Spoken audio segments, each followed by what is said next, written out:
കൂട്ടുകാരെ, എല്ലാവർക്കും എൻ്റെ വിനീതമായ നമസ്കാരവും. അപമാനവും തിരസ്കാരവും കൊണ്ട് വേദനിക്കേണ്ട ഒരു രാവ് പ്രകാശമായതിന്റെ ഓർമ്മയാണ് ക്രിസ്തുമസ്. അതേ കൂട്ടുകാരെ, പിന്നെ ഈ വെണ്ണനക്ഷത്രം മണ്ണിലേക്ക്, മനുഷ്യന്റെ ഇളയമിലേക്ക് ഇറങ്ങി വന്ന വെളിച്ചത്തിന് ഉത്സവം.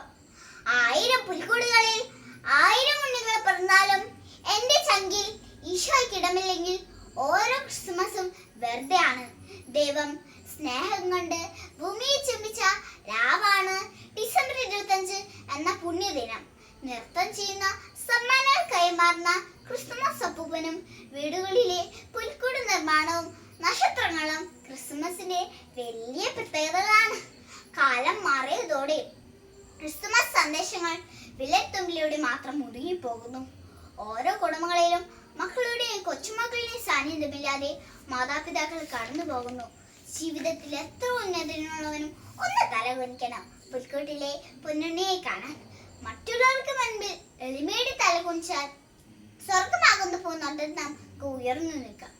അവന് വഴി കാട്ടുന്ന നക്ഷത്രമായി തീരാൻ നമുക്ക് സാധിക്കട്ടെ. എളിമയുടെ സന്ദേശമാകട്ടെ ഈ ക്രിസ്തുമസ്. കണ്ണും കണ്ണും കാത്തിരുന്നു മണ്ണിനൊരു പൈതനിനാ, കാതോട് കാതോരം കേട്ടിരുന്നു ദേവപുത്രൻ പിറക്കുമെന്ന്. കാത്തിരിക്കാം, ഉണ്ണീശോയെ പിറവിക്കാം. നന്ദി, നമസ്കാരം.